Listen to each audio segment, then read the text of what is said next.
coffee, growing and processing.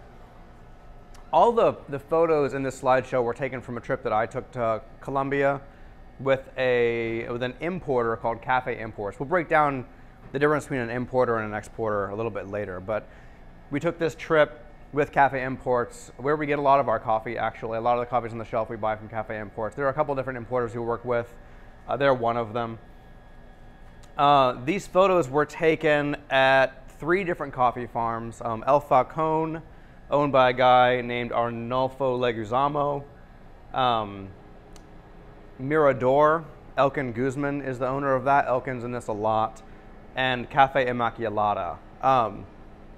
Immaculata their whole deal is growing different coffee varieties. We'll talk about varieties here in a second, but they get varieties from all over the world and try to make them grow well and in Colombia, just to see what it takes to make a coffee from Ethiopia grow really well in Colombia. Is that possible? Do we even want to?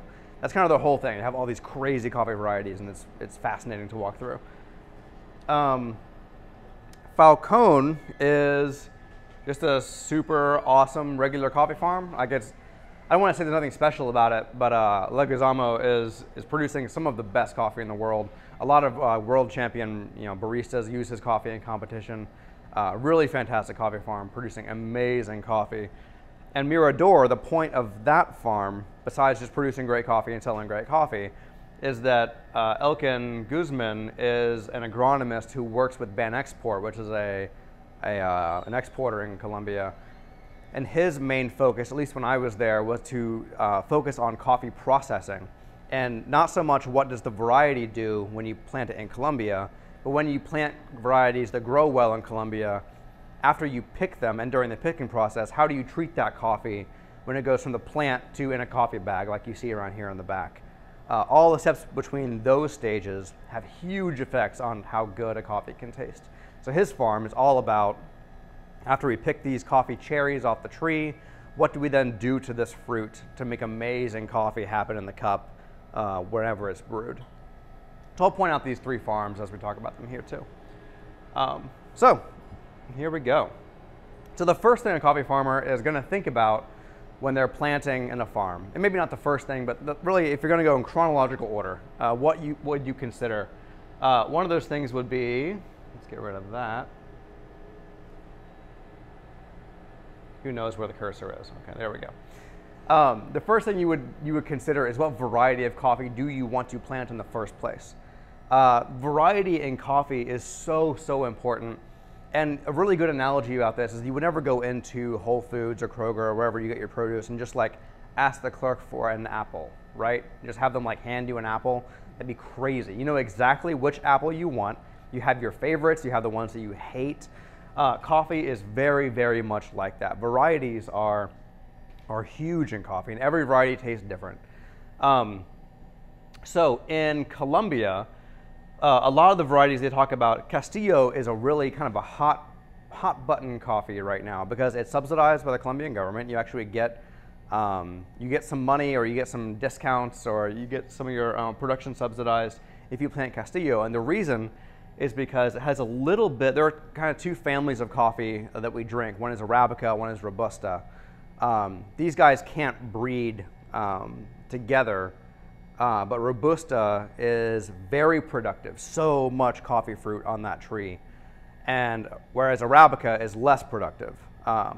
Robusta is, like, the fruit is bigger. Arabica, the fruit tends to be smaller. Robusta tastes like a rubber fire. Arabica is like sweet and clean and fruity, and that's not always the case. But Robusta generally, because it's producing a lot of coffee, it's not as sweet, not as sugary, not as kind of dynamic. It tends to be not what you want to drink when you have a cup of coffee. And that's starting to change these days. That's maybe another conversation, another slideshow entirely. Robusta is kind of getting its moment, and we're kind of deciding, exploring different ways to produce it to make it taste great. But Arabica generally is the one that tastes awesome. Castillo has a little bit of naturally occurring hybrid Robusta in it, in order to make it much more productive, more disease resistant. And the goal here is to take the slight drop in quality you get from breeding a little bit of Robusta into that plant, what can you do to make that taste just as good as the other Arabica plants while being highly productive and disease resistant? The reason that's really important in Colombia and in a lot of the coffee world right now is for there's a disease called coffee rust that's going around, and it attacks the leaves of the plant, which makes them harder to photosynthesize. There'll be a couple of, actually, you can see a little bit if you want to come around. I can show you the slideshow on the computer later if anyone wants to come around and see some of the more fine details. This Bourbon plant on the left is pure Arabica. Castillo on the right has a little bit of that Robusta bred into it, and you can see just how much more fruit is on this guy, as opposed to, like, in the slideshow you can barely see it on this tree. You can hardly see any fruit at all. There's more than it looks like, but this guy looks kind of like the Charlie Brown Christmas tree. This looks like a tree in a tropical rainforest. So Bourbon, though, is so sweet. It is a delicious tasting coffee. It's known for its sweetness. It's known for its quality. Castillo, not known for its quality, and that's mainly what Elkin is doing at his farm, Mirador, is to say we're gonna plant Castillo, and we're gonna see what we can do with this. We'll talk a little bit more about that later. But variety is huge in coffee. So if you decide to be a coffee farmer tomorrow, don't. But if you were going to, one of the things you would want to decide right off the bat is if you were going to plant from scratch, what variety of coffee do you want to plant based on its taste, based on its disease resistance. Coffee rust, that disease, just wiping out farms. Back when I was there, I think it's still going pretty strong. A lot of farms that focus on quality above all else are planting very delicate coffee plants, and it's called Roya is the other name it goes by, just decimating whole farms. So Castilla is actually very attractive because it resists Roya because of the Robusta component. Very cool stuff. There are all kinds of varieties. Those are Colombian varieties. These are from Immaculata. This shrubby looking guy is called La Reina. It produces kind of longer football-shaped coffee seeds. Very sweet. It's kind of like a cashew butter sort of taste. Really interesting. And this is a geisha plant. You'll hear a lot about this guy. It's kind of a rock star coffee variety. It's one of the first varieties to be taken from Ethiopia and planted in Panama is kind of the famous example. So you'll see Panama geishas crop up. They're very expensive, mainly because it was one of the first times we really started paying attention to coffee variety. Before that, it was kind of, the idea was coffees in Colombia taste like this, coffees in Ethiopia taste like that. They taste that way because that's Colombia and this is Ethiopia, and that's just the way they taste. Turns out when you take the plants from one to the other and transplant them, it tastes way more like that plant than it does where it was planted. So terroir is definitely plays a role, but it's not as big a role as we used to think. That'd be terroir, yeah, so that all has an effect for sure. A Typica planted in Kenya is gonna be like a little more spicy tasting, but it will be very Typica. And it's interesting to note that it is a lot about which plant you're actually planting. And not that it's not about where it's planted, but it's a lot less about where it's planted than we thought it was, which was all we were considering until maybe 10, 15 years ago. Yeah, fascinating stuff. I love talking about variety. That's why we have it on the bags. If you look at our coffee bags, we'll tell you what varieties are on there. You'll see variety, you'll see varietal. Varietal is a wine term. Variety is more grammatically correct. You said apple variety, you wouldn't say apple varietal necessarily. But you'll see those two words interchangeably. It can be kind of a fun exploration. If you get one of our foundational coffees tend to be roasted pretty similarly to the yellow bag coffees. And if you were to taste a few of the single varieties next to each other, it would really give you an idea of what those varieties do in coffee. I love doing those tastings. It's a great idea for a class, actually. It would be really fun to do a bunch of different variety tastings. I love that. Any questions about variety? I do this presentation fairly often. I'm very bored with it. Please yell questions at me. It's a great presentation. I love it to death. But if you have anything, feel free to pipe up. Owen. What is your favorite variety for coffee? So he asked, what's my favorite coffee variety? I really do like Bourbon. very sweet.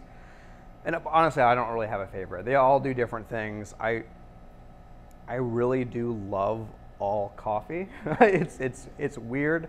I don't even need to like it to really appreciate it.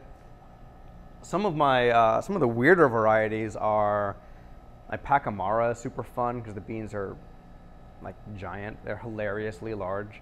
That's got kind of a maybe like green olivey, both acidity and savoriness to it. Really strange, really cool tasting variety. Bourbon, so sweet. Typica is more like light and delicate, sort of a cherry flavor tends to come out in Typicas. I fell in love with Castillo, weirdly, in Colombia. It's one of those things where when you have a great experience around a thing, whether or not you actually like that thing, it becomes irrelevant because you were in Colombia and they just told you all about how crazy Castillo is right now. So whenever I see Castillo, I have kind of a little reaction to it because we took this trip. It's like how everyone says that the espresso in Italy is the best in the world, but you were drinking it on a gondola under like the beautiful, it was like one of those, of course it was, because we were having a beautiful time, you know. So I've got a soft spot in my heart for Castillo now because of this trip. But yeah, as far as like favorites, I don't really have a favorite. I do really like paying attention though. So if you pay attention, you'll find yourself liking one time and time again, and that might be your favorite one. Yeah. Cool. So that's variety. So once you plant when you decide to plant this variety, now a lot of times they're not deciding to plant from scratch. A lot of coffee farms are handed down through generations, or you might buy a plot of land that already has a bunch of coffee trees growing. Now you might choose to buy this plot over that plot based on the varieties they're growing. But a lot of farmers are not like bulldozing their land and planting everything from scratch, because as we'll see in a little bit, it takes about 3 to 5 years to get any appreciable fruit from a tree, a coffee tree, after you plant it. So it's basically it's a 5-year investment into the future whenever you take out one tree and put another one in, which is why a lot of these changes that we talk about they're a long time coming, and you're really risking a lot when you decide to rip out a bunch of your land and plant an all new variety, because you know that in 5 years you'll have a healthier farm, a more sustainable farm, or you'll be able to sell your coffee for more money. It's a huge risk because you're really not seeing any production for about 5 years from that plot. So once you decide what varieties are there, or you bought a farm with a bunch of varieties, or your dad gave you a farm with whatever varieties you traditionally grow on your farm, you'll plant these little seedlings. So this is like the first little sprouts right here. Some places refer to these as little soldiers, which I think is adorable. And if you've ever seen a coffee seed in parchment, a parchment is kind of a yellow, dry husk that's on the outside of the actual coffee seed. So it goes like the fruit skin, then the actual fruit, then the parchment, then the seed. It's like the layers down. Think of a coffee seed as like a cherry pit, and the actual fruit, the seed takes up most of the fruit. The actual fruit layer is maybe a couple of millimeters deep. There's not much fruit at all on in a coffee cherry, but it's a pretty thick skin, little bit of fruit, then parchment, and then the seed itself. So this is parchment broken up and cracking open as the little shoot that kind of grows up with the parchment on top. It really is cute, I promise.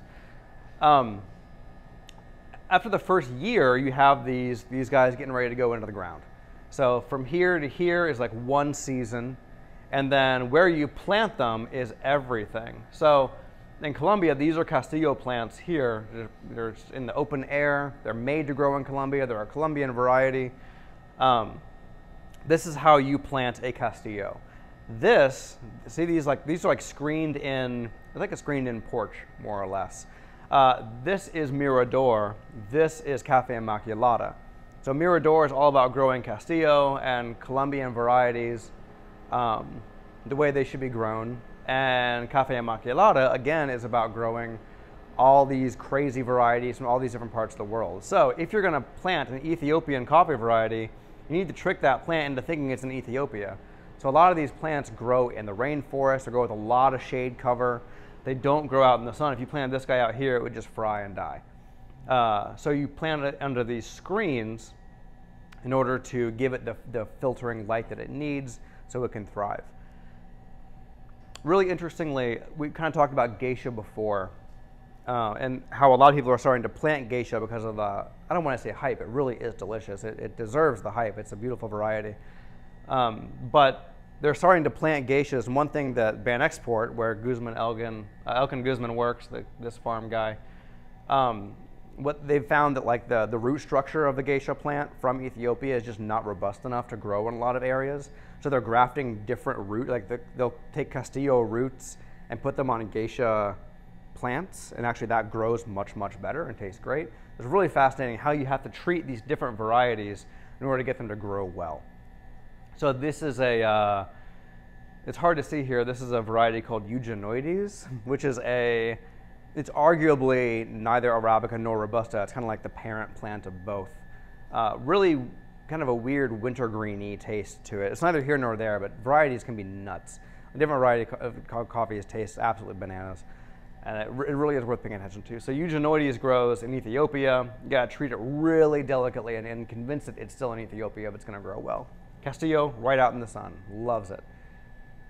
So after it grows, once you like plant it in a place where it's gonna grow well, if everything goes well, it's gonna flower next. You'll get these flowers, again, 3 to 5 years. Wherever a flower is, there a fruit is gonna grow. Looks like any plant, right? Any fruiting plant flowers first, and the fruit grows with that flower. A lot of different ways that you tell which variety is which is just by the way it looks. There aren't a lot of like, coffee farmers or baristas or people who are working in coffee or who are going out doing DNA samples to know which trees are which. It's mainly just, I know that's a Typica because it looks like a Typica. I know that's a Castillo because it looks like a Castillo. One way to tell is the flowers themselves. These are single flowers. They have 5 petals each, a little stamen in the middle. These are bundles of flowers. Looks like there are 6 leaves, or 6 petals per flower. They're kind of cone-shaped, whereas these are flat. Just kind of one more thing that tells you which variety you're dealing with. You can kind of refer to each attribute of a coffee tree as a node, right? And measuring internodal distance is one thing that you can kind of point to, is like these branches are this far apart on the Typica, they're this far apart on the Caturra, right? So I know that everything's kind of bunched together, it looks like a little shrub. Internodal distance is a lot shorter. The leaves are a lot more packed together versus spread out. The fruits are in clumps versus spread out on the leaf or on the branch. All these things tell you what varieties you're looking at. But 3 to 5 years after planting, you'll start getting flowering. And flowering happens in a lot of along the equator. It's not so much winter and summer, it's wet season or dry season. So you get the rains trigger the flowering, and some things can go wrong there. So if you get another really heavy storm or something after it flowers, it'll knock the flowers off. Fruit's not going to grow there anymore. So you're hoping that you get your rains, everything kind of triggers, and then it starts to dry out a little bit as things start to move along from the flowering stage. So this is kind of a tender moment in coffee growing. Are these flowers going to be okay? Because I want more fruit on the tree. I really do, as a coffee farmer, because I'm selling based on basically how much of good tasting coffee can I sell. I'm going to take a drink. I don't know what just happened in my throat just then. Just got way too excited about flowers.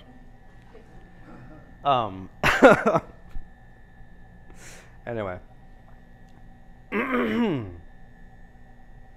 want the flowers. Moving right along. Something that's crazy that's happening in Colombia right now. We talked about wet season, dry season just now.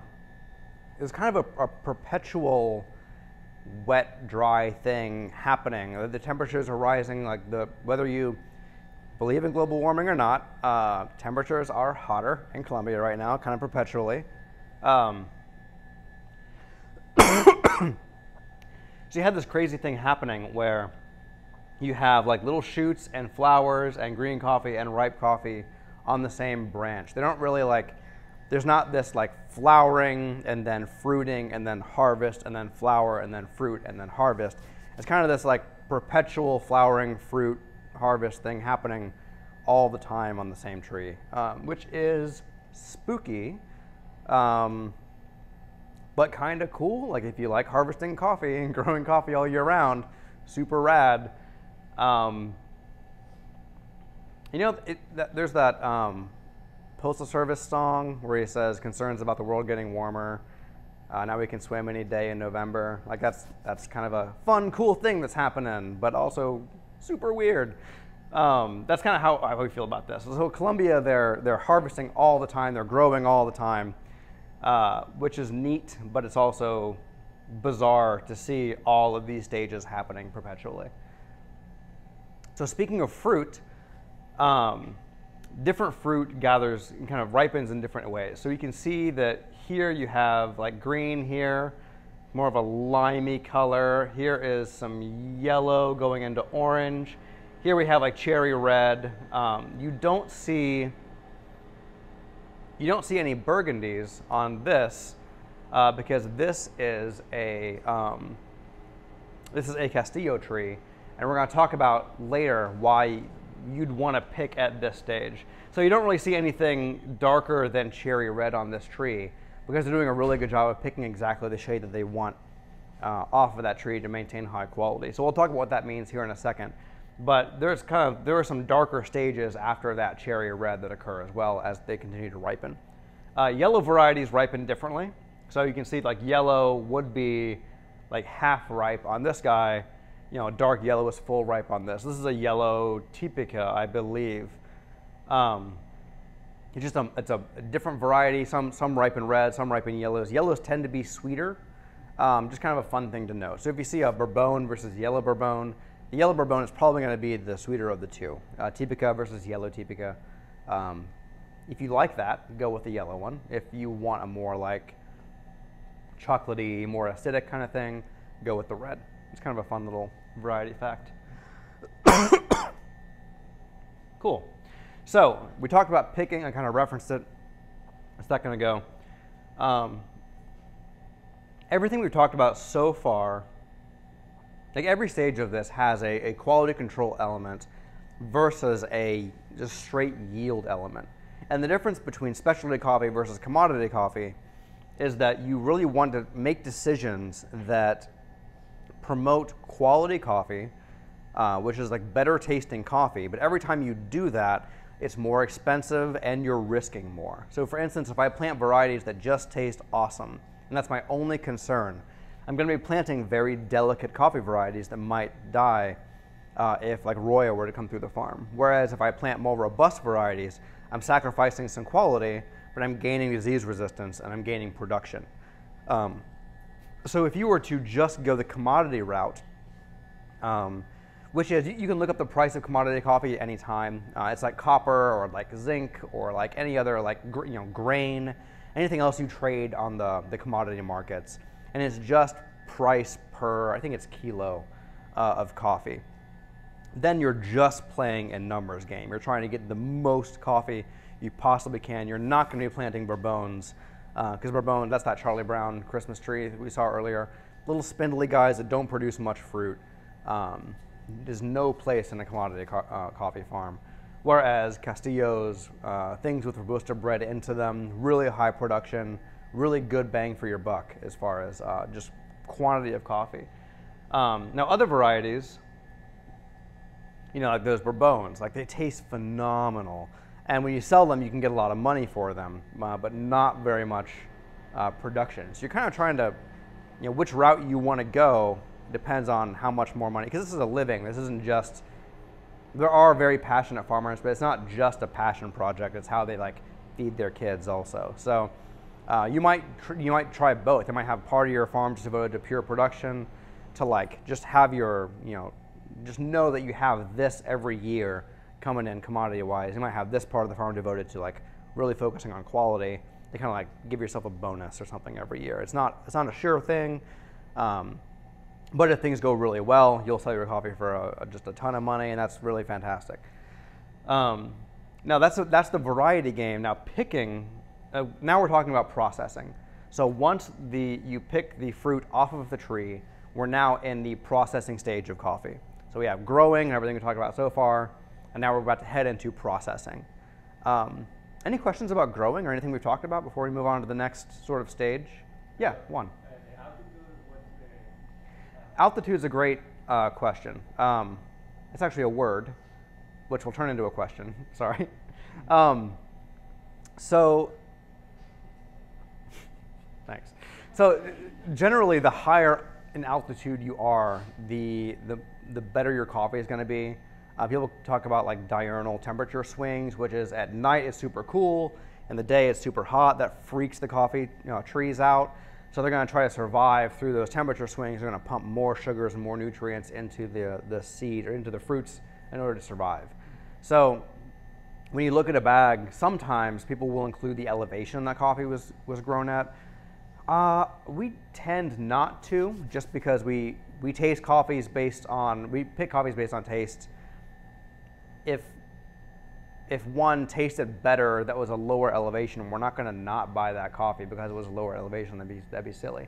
Some people who are more invested in the actual growing, like in this, some coffee companies work with farmers really directly, and they're very proud of the fact they work with farmers that kind of risk more by growing higher up in the mountains. So they put the elevations on their bags. That's something they're very proud of. Definitely a thing to be proud of.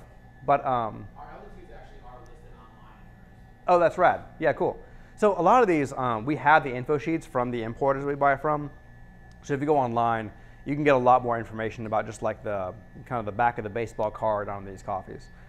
But elevations, some are, like a lot of Kenyas tend to be crazy high elevations, like 1,700, 1,800 meters above sea level.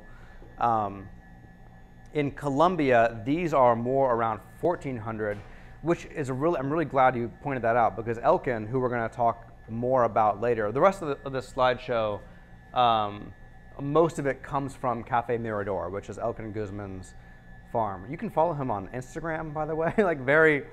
You can actually see what's happening at Mirador pretty much all the time. He's like super involved and like making sure that people know about it. It's awesome. So his farm, I believe, I think I have this number right. I think it stops at 1,400 meters above sea level, and they can't go higher up into the mountains on their farm, which is why they are focusing on processing and not elevation on that farm. Something else, also because of rising temperatures, you used to be able to get really good coffee. Like 1,400 meters used to be great in Colombia. Now quality is declining at 1,400 because the temperatures are rising. The days and nights aren't as big of a swing anymore. So you have to buy land up higher in the mountains to get that, like, the advantage from the diurnal temperature swings, which is really interesting because if you imagine kind of a topographical top-down map of available land, as you go higher up into the mountains, that land shrinks as the mountains peak. So there's this kind of crazy thing happening right now where the available land that will produce really good coffee is shrinking and shrinking and shrinking, which is just crazy. Like, do with that what you will. Take shorter showers or whatever. Whatever you want to do with that. But yeah, it's really interesting what's happening with having to go higher elevation to get really good quality coffee. But Elkin at Mirador is combating that by focusing really hard on processing and saying that given that they're not able to get the advantages of higher elevation, what else can they do to combat that? Which is pretty cool. It's leading to some pretty cool stuff, which we'll see in a minute. Did you have anything you wanted to say about elevation, or? No, if the Robusta can, if there is an elevation. Yes. Yeah, Robusta can grow at lower elevations also.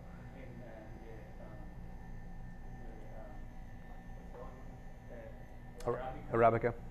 Can. Yeah, because it's more delicate, it really needs higher elevations. Now, it can. It just doesn't do as well. And not that it doesn't do as well, it just doesn't taste as good. So if you're planting, I don't want to make too broad statements, because anything I say, there's going to be, like, for sure, a bunch of coffee farmers doing exactly the opposite for very good reasons. So know that, like, I'm not a coffee farmer. I'm gonna say as much as I know and feel comfortable saying about this. But in general, if you're planting Arabica and you're really focusing on quality of varieties, you really want to get it as high as you possibly can, or else you're kind of, I'm trying to think of a good analogy.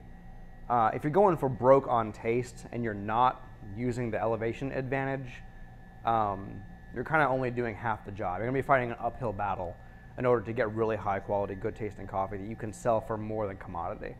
and we'll talk a little bit about export standards as well to kind of bring that point home, is if you're going to focus on specialty, you really want to be as high up in elevation as you possibly can. That make sense? Yes. Cool, awesome. Okay, so picking. Imagine, I referenced this earlier.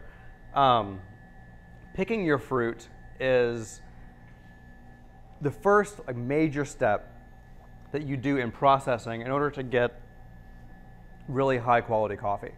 So let's see if we have, okay, so this is a Brix meter. That's Elkin, by the way. And one thing that he has figured out at Mirador is that Castillo, and we'll look at this picture again, you want to pick Castillo, the Castillo variety at cherry red, and you want to pick the Caturra variety at burgundy. Now, traditional coffee picking kind of knowledge would tell you that burgundy is sweeter than cherry red. And imagine kind of like the plums you pick out at Kroger, like you want like the darkest plum that's not squishy, right? That's gonna be like super sweet. If you get like a lighter looking plum, it's gonna be tart. You have to wait a little bit longer for it to mature to be as sweet as you want it to be. However, Castillo, if you pick that at burgundy, you get a much lower sugar content than if you pick it at cherry red. Whereas Caturra, which is a kind of the sister variety of Castillo, if you pick that at cherry red, it's gonna be much less sweet than if you pick it at burgundy. So picking is a huge step at knowing exactly what shade this variety needs to be picked at in order to be the best, the sweetest coffee fruit it's going to be. You can kind of see in here, this is a really great picking job. This is at Mirador. We went out, and this is like just a zoomed in photo of this. We went out and tried to pick like a good color spectrum, and we're awful at it. It was really bad. So this is actually a much better picking job than I can do personally. It's not fair. You're trying to work really fast, and like they might look really good from this angle, but this angle you see it's definitely not the same color. So this is like just a whole sack of coffee, and they did a phenomenal job of it being a pretty decent color spectrum there. Now picking, again, there's a choice here. If you just want to go for quantity, you can pick every fruit off that coffee tree. You will get a large quantity of coffee, but you're gonna have a lot, this is the spectrum you're looking at if you just pick everything. A lot of greens, a lot of yellows, a lot of burgundies, a lot of cherries. The reasons you don't see burgundies on this tree is because they picked them at cherry red, not burgundy, and they've not let any go past that, which is really fascinating. What that means, though, is that let's say I pick all of the cherry reds off of this. I don't want to pick that. I don't want to pick that. I don't want to pick that, which means that I have to go back later once those are ripe and pick those off. And you're paying someone to go do that every time you send someone out to go pick coffee. So like, let's say, you pay someone, I don't know, what's a number? Like $50 a day. It's not actually that, but you can send them out. You can pay them $50 to do it one time and pick every fruit, or you can send them out 6 times during a season and pay them $50 a day every time you send them out. Much more expensive to do that. You're going to get way better coffee at the end of that, and you're playing the game of like, is the amount of money you're going to get for that coffee worth the extra expense? So you're putting investments into quality coffee with every one of these variety and processing choices. So after picking, the first thing you do after picking is floating. It's a real quick, kind of macro, quick and dirty quality control step. It literally is quick, it literally is dirty. So this is that coffee this is a blue plastic bin. You pour water in that blue plastic bin. Anything that floats is going to be nasty. There are all kinds of reasons why they float, but basically like anything that's rotting, anything that's like way too green will float. Like sticks and leaves and things like that. Things that have been bug eaten will have like air inside of it. That's going to float to the surface. So you can just scrape that off the top. Now all coffee gets sold.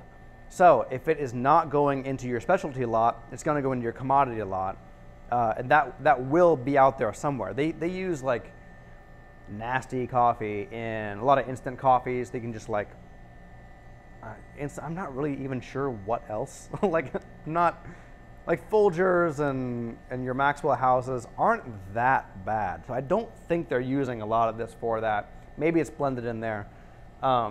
Fortunately, I don't have to know where this goes. It would be really good to find out though, so I will. But yeah, so that gets thrown away, not thrown away again, it gets sold, but it doesn't get sold in specialty lots.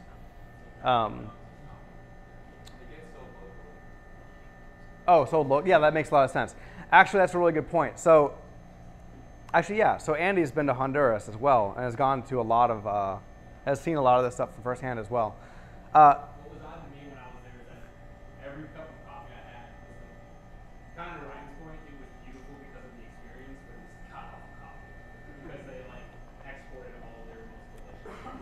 That's a really good point. So, yeah. So what Andy said, if you didn't hear, was that it gets sold locally.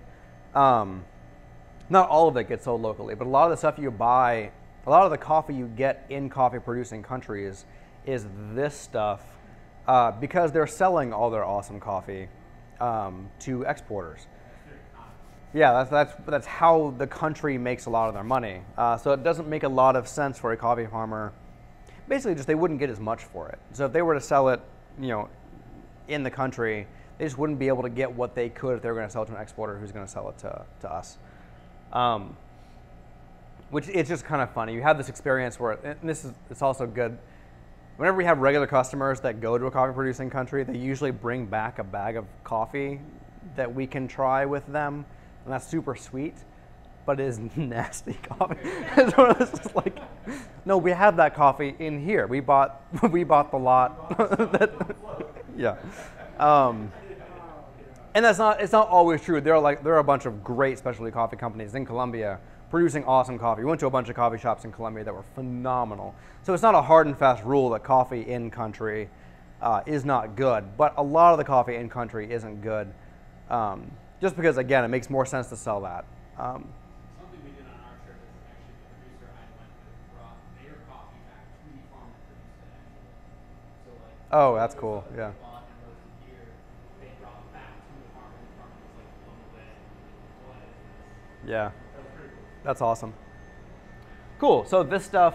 So the joke that Elkin made was like, this is your espresso, and then down here is at the bottom of that is your what you want to have for drip coffee. Because espresso usually gets thrown in like sweet, sugary drinks that you don't really need to taste that bad. That's a joke, but the point's kind of made is that like this is not your best. This is not great coffee on the top here. After floating, you can then sort it. Again, this is Elkin. He's looking at his Brix meter. If you squeeze the juice from a coffee fruit onto the lens of a Brix meter, basically there's like this blue line that shows you, it stops at a number, and that number is the Brix, that's the sugar content. So I believe it was like 25 Brix is the cherry red, whereas it was something like 10 for Burgundy. So what he does is he squeezes a few fruits onto the Brix meter. He finds out the shade he wants to sort for, and then this is just that same. This is this guy poured onto a table, and he just kind of quickly hand sorts just the color he's looking for. That goes on to the next stage. Again, very expensive. You're paying someone and saying, okay, all the things this shade, move on. Everything not that shade, we're going to process differently. Oh no. What just happened and why? Cool. I guess I'm flailing too much. Yeah, so sorting is your next step. Again, you have to pay someone to do this. Again, you're banking on the price of that coffee justifying paying that person. So this is a close-up of, this is actually the same photo as that in that bag, and then this is after sorting. Just a much tighter like color spectrum after sorting. It's kind of cool that Elkin actually sorted that, so it's kind of a badass sorter, really cool. So then, if you are going to produce washed coffee, which again is the one on the right, the Kenya, if you're producing a washed processed coffee, you move on to this stage, which is pulping, which is taking the fruit off of the seed. If you're producing a natural processed coffee, this is the most quality control you can do before the drying stage. So you skip these things and move right here. So it goes from here to here. And natural just means dried in the fruit. Washed, this is what a washed coffee looks like drying. It's just the seeds. So we're going to move on and start talking about wash process from now on. Natural process is, again, the Ethiopia on the left. Wash is the Kenya on the right. If you guys want to go ahead and get more coffee if you want, feel free at this point. We can take let's take 3 minutes to get some more coffee if you want. I am going to do that. So guys, in that break, I got 2 questions, which are fantastic to talk about. One came from the Instagram feed, which was, what is the most important step in processing and growing to pay attention to if you want, before brewing? There isn't one. If you mess up any of these steps, you wind up with commodity coffee at the end. So if you, and that's not I guess, so for instance, you don't have to sort this much to get to make it into specialty, but it really helps. So if you don't sort a ton and sort a little bit, you can still wind up with pretty good coffee at the end of that. I guess that's a pretty good. There are some steps that aren't as vital to nail, but if you don't really pay attention to all of them, you don't wind up with very good coffee at the end. So I wouldn't leave out any step. So the varieties you're planting, some varieties taste better than others, and some require more babying than others to make them taste good. So if you're not really careful with that decision, you're going to wind up with weird coffee at the end of that. If you don't pick well, that was actually the other question we got. Is that is all coffee hand-picked, or are there places that use machines to pick coffees? The answer is there are places that use machines to pick coffees. They're just generally not specialty focused. It's called strip picking, where they, this happens a lot in Brazil. They have these massive coffee farms they refer to as estates there. And they plant their coffee in rows just like any other crop. And they'll send these kind of combine looking things through the rows and just picks everything off of the branch. So you have all of the fruit, and then also a bunch of leaves and sticks and twigs in there as well. Just kind of rips it all off, and then they sort everything out later. So you can get specialty coffee from farms like that, but it's all happening after picking. And again, they're just what they're doing there is saying that the money we're going to make total. The money we're going to spend in processing to get really good tasting coffee is worth not paying people to go out and pick only one shade many times during the season. So you can get specialty coffee using strip picking. But if you're going to do that, you have to put in a lot more effort after the picking stage to make that happen. And in general, places that are using machines like this to do that they're not going for specialty. They're mainly going for commodity. And again, these are generalizations. Every time I say a thing, there's a bunch of people doing the opposite of that thing. So just keep that in mind. But yeah, so generally, if you're machine picking, you're not being super careful about quality stages. Everyone ended up at the back of the room again. Is that on purpose? Feel free to come up if you want. If you don't, feel free to hang out in the shadows. Cool. So Kenya on the right, washed. Ethiopia on the left, natural. So washed is here. So this is a pulper up here, and these pictures come from Falcone, Arnolfo Leguizamo's farm. So this is just a pile of coffee fruit. And then on the other side, here are the coffee seeds that happen. So you have this fruit. This can be used as fertilizer. You can make wine out of this. Anyone ever had cascara? It's a coffee skin tea that you can make, it's highly caffeinated. When it goes well, it tastes awesome. When it doesn't go well, it is gnarly. And and we're not good at this yet. In general, Cascara, some companies that were kind of producing Cascara annually have stopped because the difference between knowing when it's going to mold in the package and not knowing when it's going to mold is not super clear. But people are starting to get the hang of it, and we're starting to see some more Cascara come around, which is pretty cool. When it's great, it is phenomenal. I highly recommend it. So go ahead and buy it. It's not super expensive. On the off chance it's good, it's really worth doing if you ever see it around. But that is kind of I don't want to say a waste product, but it's not the intention here. The intention here is to get the seed out of the fruit. And everything after this is all about that seed. Again, we call it a bean, kind of colloquially. I'm not going to wage vernacular war against coffee bean. We can keep that, that's fine. As long as in our heads we know that it's the seed. It's the seed of a fruit. And the only reason that's important is because saying it's the seed of a fruit kind of makes everything we're talking about today be in your head when you're drinking coffee. I think it's important just to kind of think about where coffee has come from and who is involved in making this coffee in your cup happen. You can chat with baristas. You can't really chat with coffee farmers. You don't get to do that very often. So kind of, I don't want to say paying homage, but giving thought and giving intentionality behind knowing who is actually involved in this is really, really important if you care about coffee. Feel free not to care about coffee also. It's really good just to drink. So if you don't want to think about this every time you drink a cup of coffee, feel free. But pulping is the next step in producing a wash process coffee. So getting that fruit off, you then have to ferment that.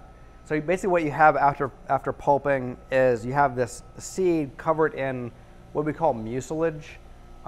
Technically it's the fruit, but fruit kind of conjures like what to me is kind of the wrong image. It's not fruit. So a cherry is a little bit of a seed, a little bit of skin, and a bunch of fruit.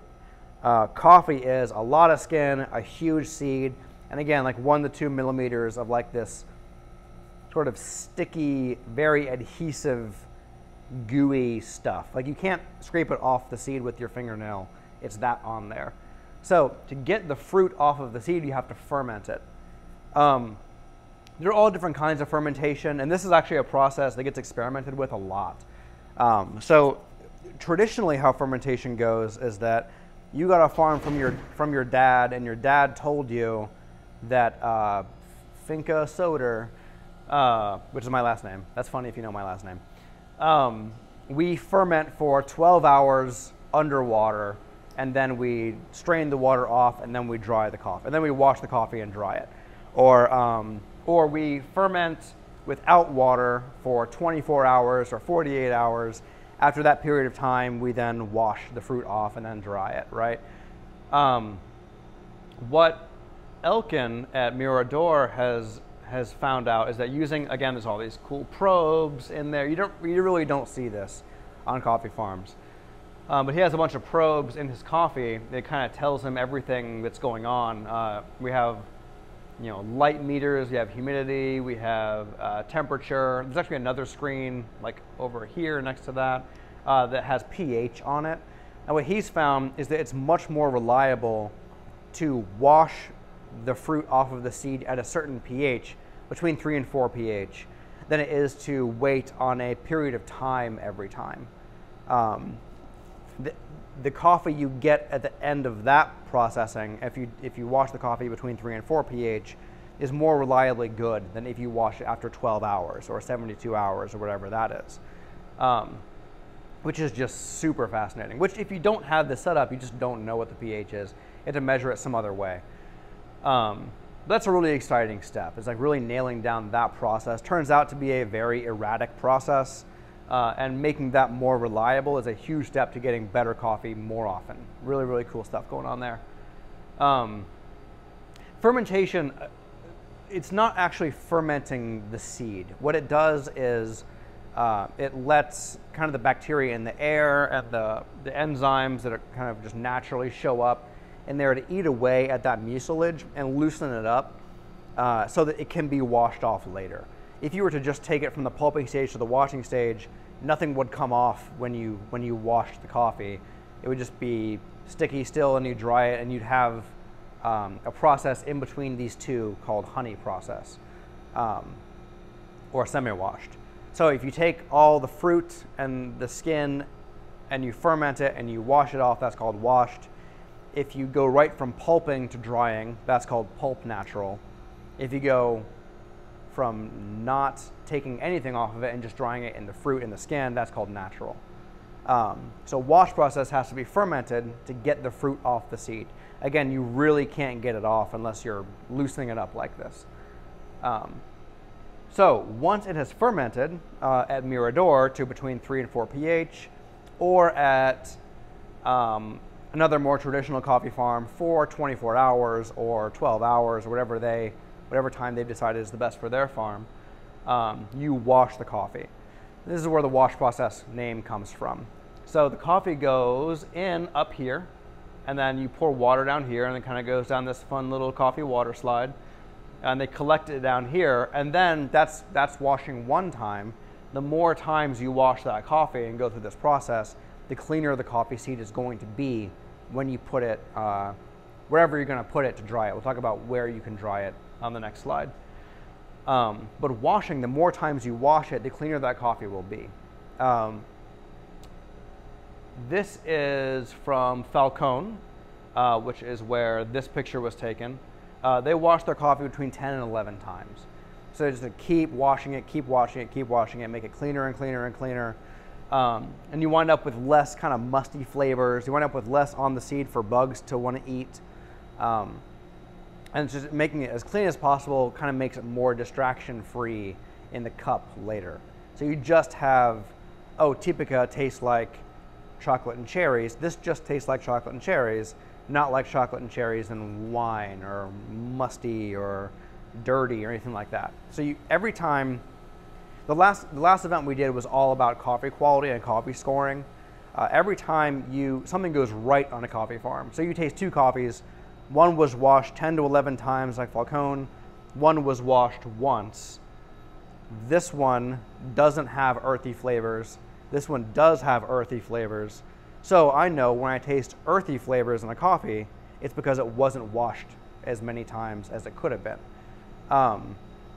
Now, whether or not you like that is completely different than whether or not you know what that means and whether things went right or wrong at a coffee farm.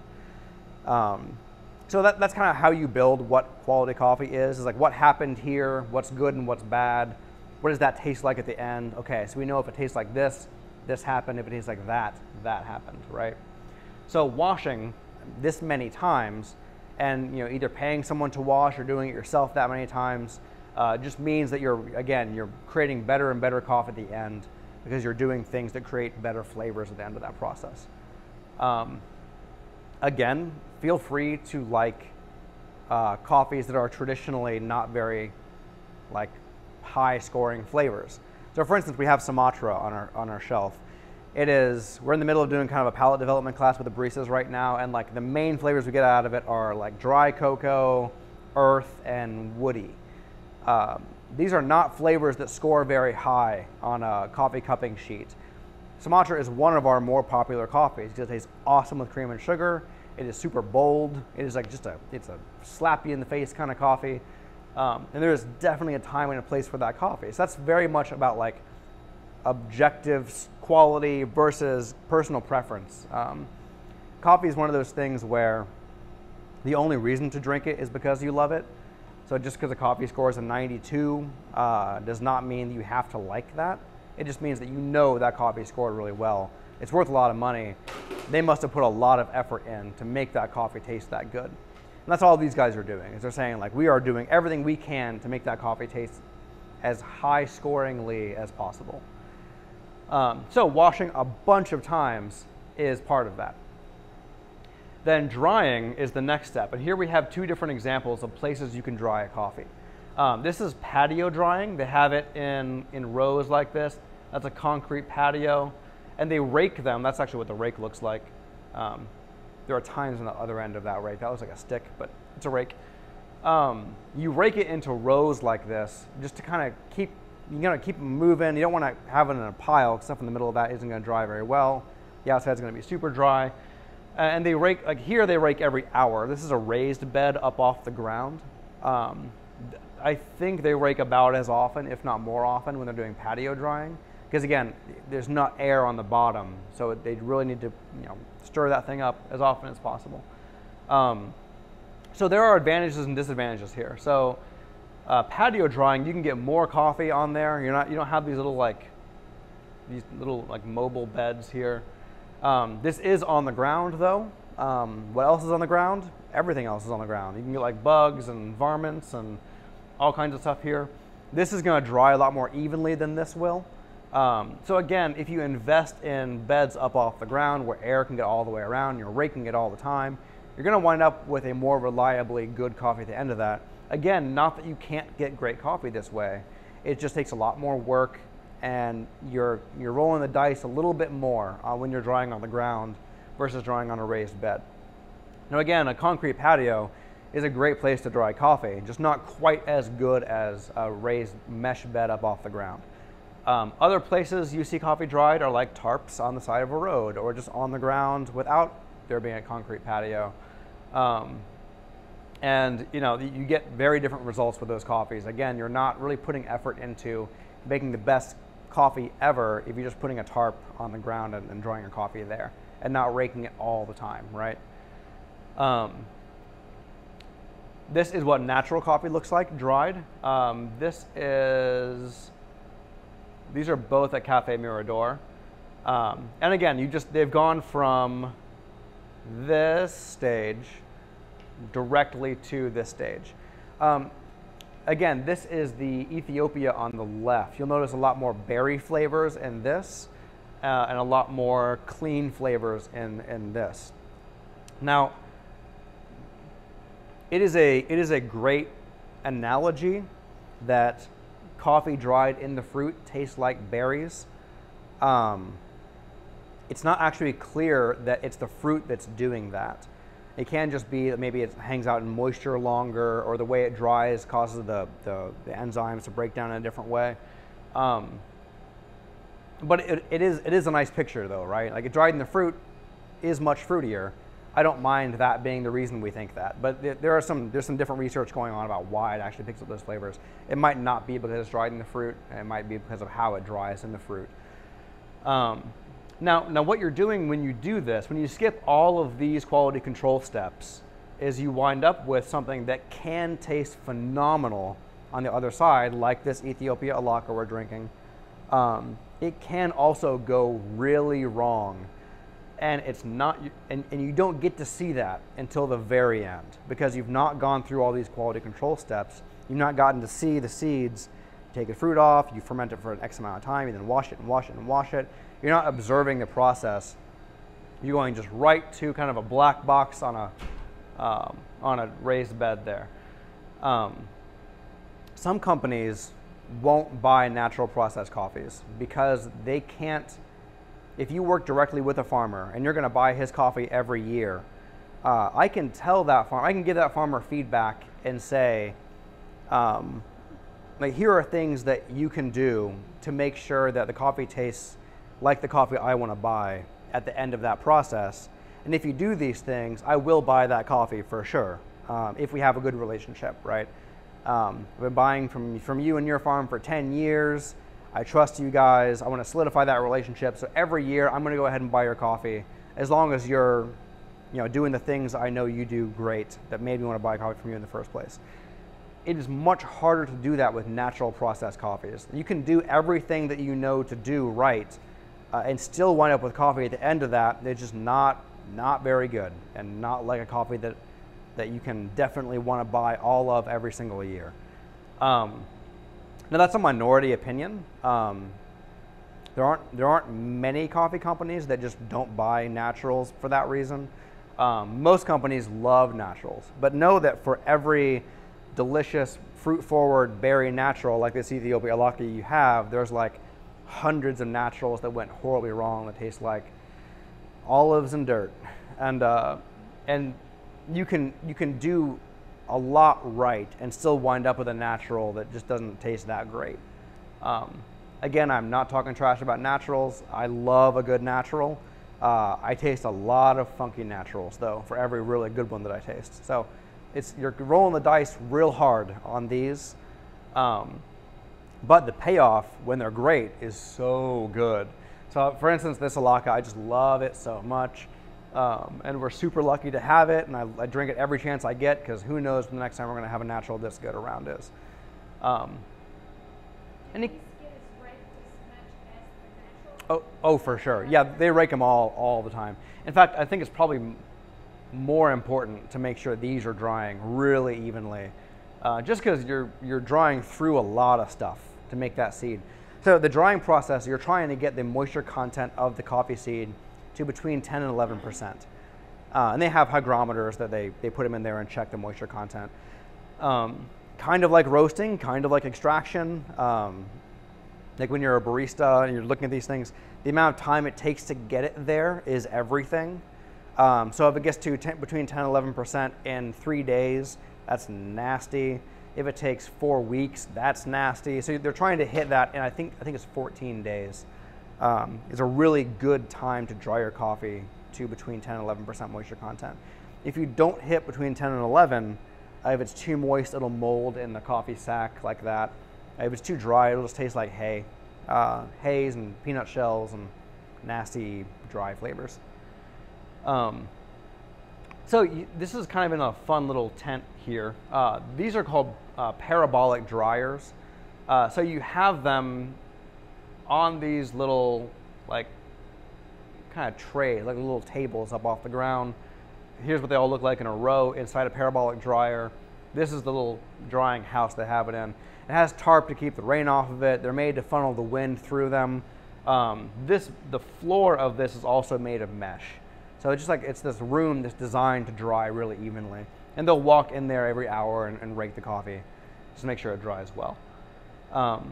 This is again kind of another next level step. You don't have to have a parabolic dryer, but if you don't, you're risking rain or you're risking humidity being erratic, and you might not hit your drying time temperature, your drying time goals there.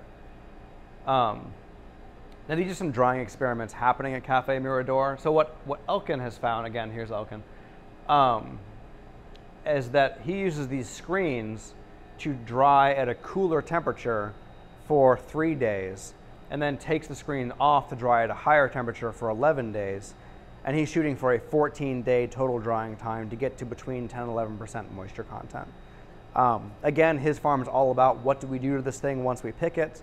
And he found that this way of drying leads to better coffee at the end more often than not. This is a device created by GrainPro, which is, okay, so back there, we have that kind of sack thing. Yeah, and here's a plastic thing inside the burlap sack. GrainPro makes those. Basically what it is it makes your coffee last longer if you protect it inside something that's not permeable when you throw it in a shipping container and send it off. GrainPro also makes this guy, which is a fun enclosed drying house, essentially.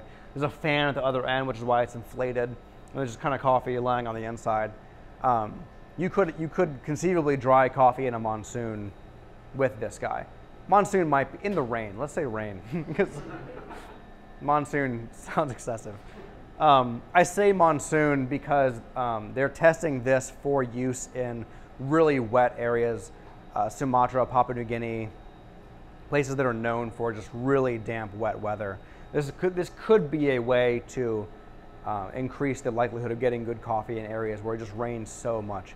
Those areas are known for monsoons. I said monsoon, my bad. Any questions so far?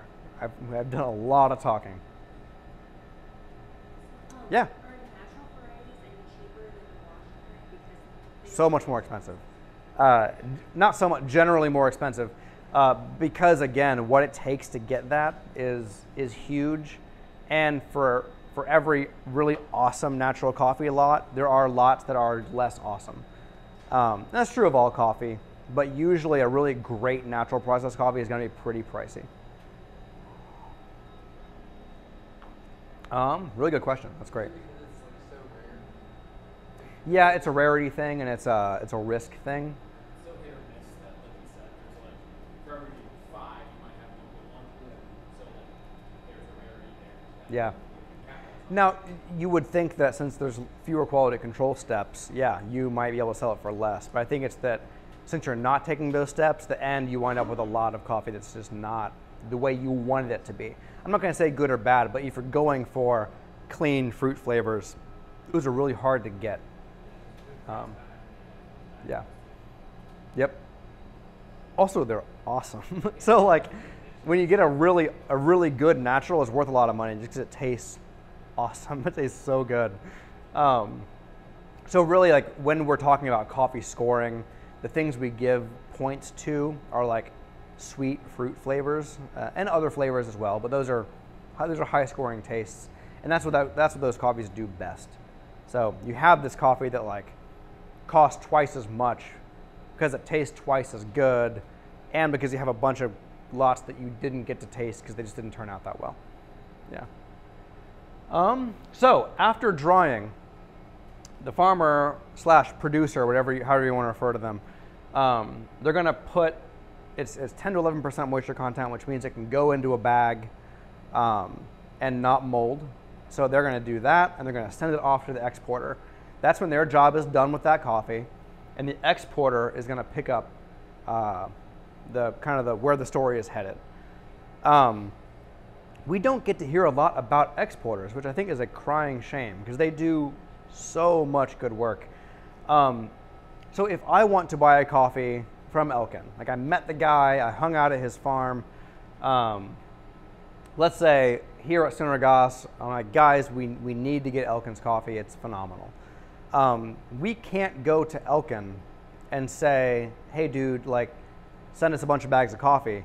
We have to go to Cafe Imports, who works with Ban Export, who works with Elkin. And we can do that. Like because we have relationships with those companies, and because they're very transparent companies, we know who to talk to find that coffee. But we don't know how to get coffee into a shipping container and onto a boat in Colombia. We don't know how to get that shipping container into a warehouse in the US. And it's probably too much coffee for us to really handle anyway. So that's what these guys do, is the exporter gets the coffee onto the boat, the importer gets the coffee off the boat, and then sells it to roasters like us. This is the Fairfield Trading Colombia specialty coffee exporter. And they are looking for three things to call a coffee specialty. One of those things is a moisture content of between 10 and 11%. So if I'm a coffee farmer and I want to sell my coffee to Fairfield Trading, I need to first make sure that my coffee is between 10 and 11% moisture content. The next thing is they need a yield factor of 90 kilograms in order to get 70 kilograms of exportable green in a bag. What that means is that another major role an exporter has that they serve is they sort the coffee to get exportable green. They hull it, which means they take off. This is the coffee in parchment. That's coffee after it's been hulled. All the coffee in here looks like that. We don't get any coffee that looks like this because the exporter takes off the parchment and puts it back in bags looking like that. So if you, I'm trying to figure out a good way to succinctly describe yield factor. The goal is I want a 70 kilogram batch of exportable green. Now after hulling and after sorting out all the defects, how much coffee does it take to get 70 kilograms of exportable green? So they say 90 is our cap. So I can get 70 kilograms of exportable green with a bunch of sorting out of any amount of coffee. But they're saying 90 kilograms is the most we are willing to sort to get 70 kilograms of exportable green coffee. And hulling takes 15 kilograms. So you're left with 5 kilograms of defects per 90 kilograms of parchment coffee. Does that make sense? Did I do a good job of explaining that? Okay. So basically a coffee farmer puts the parchment coffee into a bag. They give that to a exporter.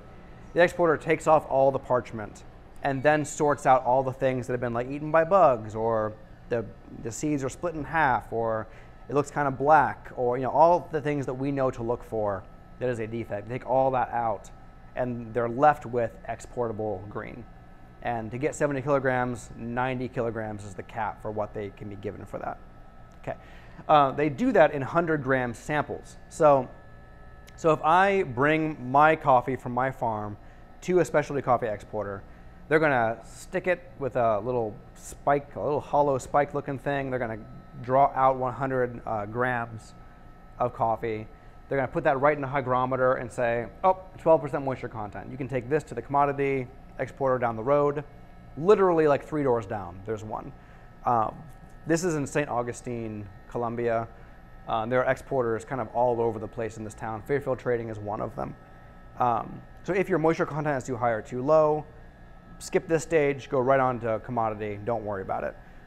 Then they're going to hull it, and then they're going to sort it real quick and say, oh, your yield factor is like 92 kilograms. So we had it took more coffee to get to 70. It took 92 grams to get to 70 grams in this sample, which means that your yield factor is too high. You can sell this to the commodity exporter down the road. Then the final step is cupping score. So they have a team of what are referred to as Q graders. They're certified green coffee analysts, let's say. Like, their job is to assess the quality of green coffee. And they're going to roast it and taste it. And if it scores an 86 or above, or if you're from this area, if it scores an 88 or above, then they will buy your coffee. And they will buy it for these prices. So every coffee producer knows the commodity price of coffee at all times. They can just kind of track that with their phones. You can track it with your phone here. But they are paying this amount per kilogram, which is more than the commodity market. So if you want to sell just base price to Fairfield Trading, and it passes those quality control steps, you get that price instead of the commodity price for your green coffee, which again is what all of this was for, is to be able to sell it to Fairfield Trading for this higher price. Now they do pay premiums for like exceptional coffee. So let's say like they're working with a coffee producer, and they've worked with them for 10 years, and they're really dialing things in, and every year there's like a bunch of lots that just like excel, and the people in America are going crazy for, people who are in Japan are going crazy for. They're going to pay that producer more for their top lots for sure. But this is like your base price here. Any questions about exporting? Just that section, there's a lot there, and this blew my mind when I first learned it, because I'd never heard of it before. Yeah? If the coffee comes from Ethiopia to here, it's going to be more expensive then? From Ethiopia to here, just because of the distance, or? Yeah. Not necessarily. Ethiopia operates very differently than Colombia. So it's much more about processing and less about really careful picking in Ethiopia, because the plots of land are a lot smaller. So it's a lot of like, it more resembles like smaller family gardens than it does like large farms. And there are some exceptions, but a lot of what happens is that a centralized washing station buys coffee cherry from the people around that washing station, and then they pick it up from there and do all this processing. So a lot of the reasons Ethiopian coffee is more expensive because it's better tasting coffee, because coffee is from Ethiopia. Coffee from Ethiopia is coffee grown in its natural habitat.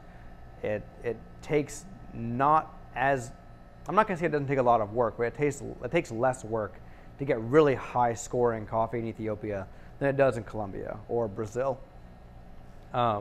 Just because coffee is supposed to grow there. So yeah, people just giving them whatever cherries they picked from around their house, and then the washing station takes all those cherries, blends them all together, and then picks up processing from there. So distance isn't necessarily the reason it's more expensive, but I'm sure it plays a role. There's also a reason that when you buy from Ethiopia, the coffees are named after the washing station, not the farm, because there are comparatively few coffee farms in Ethiopia. It's more about the washing station than it is about the farm. Yeah. So when your guy takes it from his farm to the exporter, Uh-huh. are they in bags? Are they in bags? They're in bags. Yeah, yeah, yeah. Can you get a different moisture content depending on where he puts his sample? Interesting. I'm going to say no, but then an asterisk, I don't know. So, When you think about it, if he goes through the center, could it be different than the ends? absolutely. I do know they tend to take it from the same place every time. So you'll see it's from the end of the bag usually, like kind of where the seam is. So you'll see like sometimes they'll just patch them up. Like a bunch of samples taken. So I would imagine that they're as consistent as possible with that. I don't know much about stabbing procedure. So that's a really good question. I wish I had a better answer for you. Yeah, no, I am too now. That's great. I assume that if they don't, here's what I like to imagine. Having met these guys, I would imagine that if they're really close on moisture content, they might take another sample. They might just like make sure that it's actually not okay before they send them away. I don't know, honestly, but these are pretty cool dudes, so I don't imagine they're kind of half-assing that. But they might be. Send a really good coffee to a commodity, not your higher grade coffee, I guess you would say. Do what? So say if there was different moistures within the bag, Uh-huh. and they take one or two samples and say, no, it's, Well, they wouldn't want to. yeah. It's like the exporter wants all the good coffee they can get. So there's yeah, exactly. So there's no reason for them to like not make sure that they don't have a great coffee on their hands. So again, that's just me being hopeful there.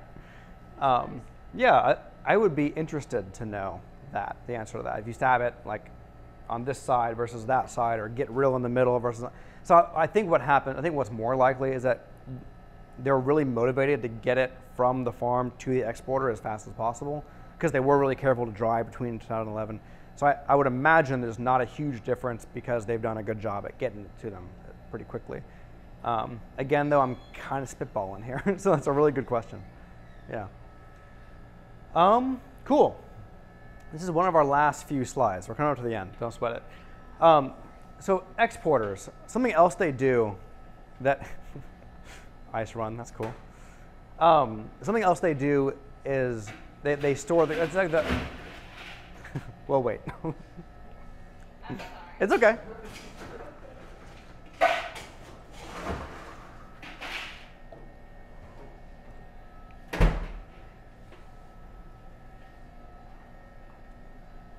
Okay, so they buy the coffee from coffee producers. Then they also store that coffee in the country on its way out. So all coffee is negotiated FOB, which means free on board, which means that when an importer buys a coffee from an exporter, they negotiate price FOB, which is they're going to pay, $1.50 a pound for that coffee, and that includes all the costs that it took to get that onto the boat. They're not going to pay $1.50 to the farmer, and then pay 10 cents a pound to the exporter, and then 5 cents a pound for the shipyard, and then 2 cents a pound for the crane operator. All that's taken care of by the exporter. They say, we're selling this coffee to you for $1.50 a pound. And that includes everything to get it on the boat. Now, let's say, something else they do is also they do take care of all the hulling and sorting. And they do that a bunch of different ways. This is a really rad machine. These are vacuum tubes that they send these coffees through, like these really cool, you'll see a single stream of beans jetting down here. They're being read by a laser for color. And there's a little puff of air that blows out any bean that's not the color they're looking for. Super rad. I love that. There are also different ways to do that. So that's one way. It's a very expensive way. They also have just tables full of people just sorting green beans and getting rid of any defects. It's just many rooms this size full of just long tables, people sitting on the tables sorting green coffee. There's another really cool thing that I love. It's called a vibration table, and it's this big table that does this, and it's set kind of at an angle and it's set like here and down. And then at the end are like, they have these sticks that they put either higher or lower. Like they have 2 sticks, and one is way down here, one kind of up here, and then the middle is left empty. What that does is, as they vibrate, things that are heavier and more dense will vibrate toward the bottom. Things that are lighter and less dense will vibrate toward the top. And the more dense a coffee is, the higher quality it usually is. So where you set these sticks determines how they capture different grades of coffee on this vibration table. Really fascinating. I thought it was like such a, every now and then you see like a really great solution for a problem that is just like super low tech and kind of self-explanatory. I love the vibration table aspect of that. So they're doing all the sorting, they're doing all of the hulling and all that. They're doing all the storing. And this is like one football field sized room, like hangar of many that this exporter, BanExport, owns. So Elkins Coffee is in here somewhere, and they know exactly where it is. So when Cafe Imports, our importer, buys Elkins Coffee, they buy it from BanExport, who sends it from these stacks onto a shipping container and sends it to Cafe Imports warehouse in New York. So they just know where the stuff is. That's the other really cool thing they do, is store all this coffee and track it. The logistics aspect of exporters are fascinating. And this last slide is just a bunch of coffee, so we can ignore that. So the way we get coffee, oh yeah, I'm sorry, hey. What's the shelf life of coffee? It's a great question. Like 9-ish months is a good kind of rule of thumb. Some coffees fade fast. Naturals tend to fade faster than wash processed coffees. The taste of fade is very burlappy. They used to call it baggy. And the idea was that it was sitting in the burlap sack for so long that the burlap flavor got into the coffee. We now know that's not the case because of Grain Pro. Coffees that are stored in like vacuum sealed bricks that never touch burlap still taste like burlap once they fade and get old. So that baggy flavor is kind of that term is kind of a fun holdover from when they thought it was the bag. But yeah, it tastes kind of burlappy, kind of like straw or cardboard. But the shelf life of green coffee is about 9 months. So all these bags sitting here, we will roast before that happens so they taste nice and fresh. Yeah, great question. So if we want a coffee from Sunnergasse, and like again, let's say I know Elkin, I want Elkin's coffee, we have to tell Cafe Imports, will you guys talk to BanExport, who will talk to Elkin about that lot I tasted when I was there? And he told me the lot number, just so I could tell you guys to tell them to get us that one. And we'll buy that for whatever price you guys negotiated for that. And that's just because we have no business being in Colombia trying to get this coffee out. It's actually illegal for us to try to get that coffee out of Colombia. There are like fun stories about like people packing their suitcases with coffee to take into the US for competition, which is fascinating. I love that. Just because they wouldn't get it in time if they went around like all the importers and exporters. But we have this kind of idea that these middlemen are hurting the price and kind of the transparency. It's not the case, just because we literally can't do this. So, and we don't want to. We don't want to operate a logistics company. We'd rather just be a coffee roaster in a coffee shop. Let them take care of all that stuff. Again, if you work with transparent companies, you can be as transparent as you want. If you don't work with very transparent companies, you don't get to be transparent. You don't get to know who's actually making that coffee. We work with people like Cafe Imports, Royal, Kefa. Any others come to mind? Yeah, we're super into, so we buy based on taste again. So we have a few importers we like to work with. We're taking samples from importers all the time. Literally every Wednesday for the cafe. Every Wednesday morning we're here tasting coffee. Yeah. And some of that tasting is, hey, we got this sample from this importer we've never heard of. It looks really good. We should taste it and see if we could buy good coffee from these guys in the future. So what it looks like for us usually is we're not usually saying, hey, get us Elkins coffee. We're usually saying, hey, Cafe Imports, we're looking for a new Columbia. Send us the Columbias that you think we're going to like. And they'll send us 3. Royal will send us 3. Cafe will send us 3. We'll put all those on the tasting table. We'll taste them. pick our favorites, and then see how much they cost, and talk to our importers and say, great, we'd like, we'd like what, 17 bags, 275 bags of Guatemala, and those are like bags of between 100 and 130 pounds of coffee each. Yeah. So you get the green coffee. We get the green. We roast it on that guy, Okay. and then we cup it, which is like just kind of the traditional coffee tasting.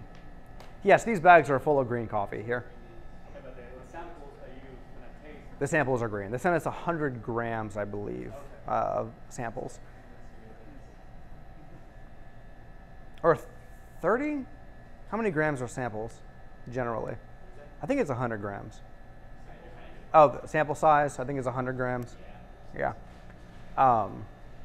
Cool. Yeah, so they sent us a bunch of 100-gram samples. We roast them in a little tiny sample roaster over there. We cup them on Wednesdays. When we're looking for Colombias, we'll cup all Colombias. Or, yeah. So that, I'm going to point to it with my laser if I can hit it. I cannot. Great. You decide if you roast it medium, light, or dark? Or Yeah, so from there we'll say like what role is this coffee filling. So we have a couple different labels on our shelves. The yellow or the orange labels, the orangey yellow labels, gold, this color. that color. Yeah. The gold labels are foundational coffees. Those labels. These guys, I'm going to use this pointer as much as I can. There. Those are our foundational coffees. So they are coffees that are just really good daily drinkers. They tend to be more on the chocolatey, caramelly, not super bright, not super fruity. Yeah, approachable is a good word. They can be bright and fruity, but they're not going to be the most that. Very Unoffensive versus our seasonals, which are very offensive.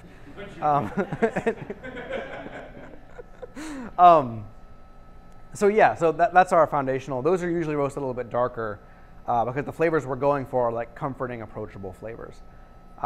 If you like coffee, you'll like these coffees.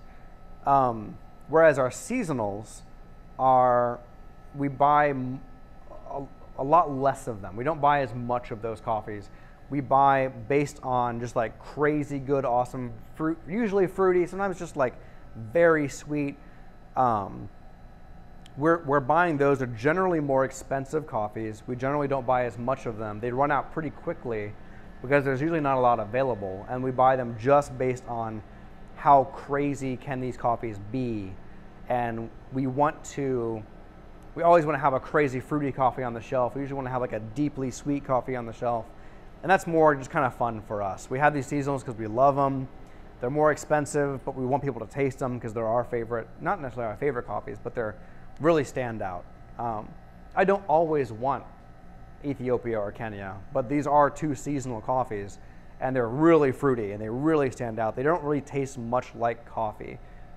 They're very berry, they're very citrusy, they're very floral and light, or deep and sweet, or like cashews, or all the like soft sweet things. Why am I talking about this? Roast level. So those we tend to roast a lot lighter because we bought them in order to be fruity, and we don't want to add the taste of like cooking or roasting to it. So the difference between a Fuji apple and a Fuji apple pie is there's a lot that goes into that apple pie. There's a lot of flavor that like you put on top of an apple, which are delicious, but don't really highlight what a Fuji apple does best, which is like crispness and acidity and like that kind of stuff. So if we're trying to roast for caramelly flavors, we'll roast a little bit darker. If we're trying to roast to highlight fruit and uniqueness of the coffee itself, we'll roast it a little bit lighter, just to make sure we don't add anything to that flavor. Now, if you go too light, it tastes like green beans. If you go too dark, it tastes like you actually burned something. None of our coffees go past second crack, which if you know anything about roasting coffee, like it's like a popping sound that happens twice during the roasting process. One is when the moisture in the bean / seed is evaporating, and it's starting to dry out the seed, and it's starting to go into caramelization. It'll kind of pop once there, and then it pops again once things are starting to actually combust. You start to get a lot of like smoke, and you'll start to see the oil start to come out of the bean. It'll start to turn kind of you'll see blackness show up on the bean at that point. None of our coffees go past second crack, which is actually when combustion, I don't want to say combustion, when it starts to actually burn the seed. Some of them will start second crack in the cooling tray. Sonergas Blend, Brazil, Sumatra, Tanzania, these all approach second crack, but none of ours go past that. A lot of coffee companies start at second crack. So a lot of like Starbucks coffees, like second crack is when that's their lightest coffee. So in blonde roast, just to be super approachable and use an example everyone knows, I believe is still a second crack coffee. I could be wrong about that. I'm almost certain that it's like right into second crack is when they drop those coffees. So our darkest coffees are lighter than their lightest coffees. And that's not good or bad, it's just more like a style. We don't like to put the flavor of like burning or cooking onto our coffee. As a result, you don't get a lot of like that dark flavor from ours. We do cook them, we do caramelize them, so you do get a lot of those. You can get a lot of like sweet, nice, roasty, kind of comforting flavors out of them without burning them. And that's kind of our methodology and our style. And it's because we spend a lot of money on coffee that we think tastes great. So it's like the analogy you hear a lot is like cooking a steak well done. You would never cook a Colby beef steak well done just because you paid more money than that. All you're tasting is the cooking process. And roasting is another conversation entirely that I'm actually like not really well qualified to have. But yes, the answer is we have a pretty broad spectrum of roasts. And whether we roast it darker or lighter depends more just on the flavors we want to highlight in that coffee specifically. Yeah. Good question. I didn't realize I had a tangent on that. That was great. Cool. Man, I think I covered everything I wanted to say and more. Any questions, you guys? I'll get into it. I came in super late. Is there somewhere I can access this? Let's start at the beginning. No, actually. I might put a little something together for YouTube or for social media or something. Yeah. So keep an eye. actually, yeah. So we're gonna have a video. Where's Jay? He said that for me. Great. What we did with the last event, we just put this talk on YouTube, which is why I'm wearing a mic. So I imagine we'll do the same thing to this. So yeah, check out the YouTube channel, Sonergas Coffee. A lot of really good training material on that, actually. Private message or Facebook or Instagram. Jay will take care of it. I got you. Yeah, and Jay will probably also post a hey videos up for the coffee growing event. So I would keep an eye on that. Our Instagram is weirdly the best place to find out what's going on with Sonergas. Instagram and Facebook, you can find out when things like this are happening or whenever we're doing anything cool. The YouTube channel we have a bunch of videos on it, a lot of training materials on there. I'm sure this talk will be on there too. Yeah, thanks, man. Cool. So speaking of training stuff, we're actually announcing this for the first time. We're going to be doing public classes on coffee brewing next month. So keep an eye out for that on the Instagram. It's actually live right now. You can sign up for it.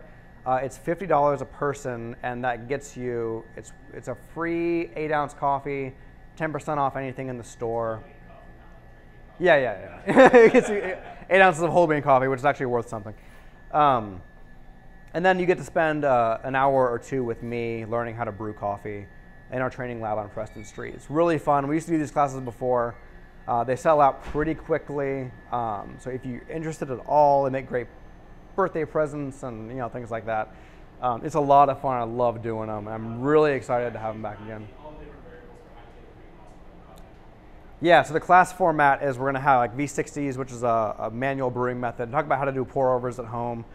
We'll talk about all the steps you need to actually make that coffee, and then we'll mess with some of the variables like temperature and grind and like the amount of coffee we use versus the amount of water we use. Kind of walk through all of the equipment, and then everyone will brew coffee. We'll brew really bad coffee, we'll brew really good coffee, and talk about the differences between the two and how to get the most out of your coffee brewing at home. Wonder who this is. Hey, Chris. Chris. He works in the kitchen, and that's Kella. They both came back from farming. Hey, Kella. Also keep in mind, we're doing 10% off whole bean here today as well. If you want to talk about it, Yeah. look at these coffees, or look at the variety and see if you like it or whatnot. Absolutely. So yeah, so big like Sonergosh things to take away from today. This was fun, right? Everyone have a good time? Good. We should keep doing these? Yes? Nod your head. Great. Yeah. So today we're doing 10% off in the for whole bean here at Woodlawn. Grab one of these coffees. Grab anything that you think might be interesting. If you see like 2 varieties you like, grab 8 ounces of those. 10% off each of those. Brewing classes are going to be a lot of fun. I cannot wait to get those going. So they're on the website right now. If you're interested at all, go grab a ticket to that. We have 2 times on the 4th to 18th of next month. 12. Yep, that's true. Anyway, we'll have 2 different. You can sign up for whatever time slot you're interested in if you want. Is that Preston, which is right next to ours, which has also Donuts, yeah. Yeah, that's all I got, you guys. Thanks so much for coming. Let's do this first. Thank you. Here and then here. Yeah.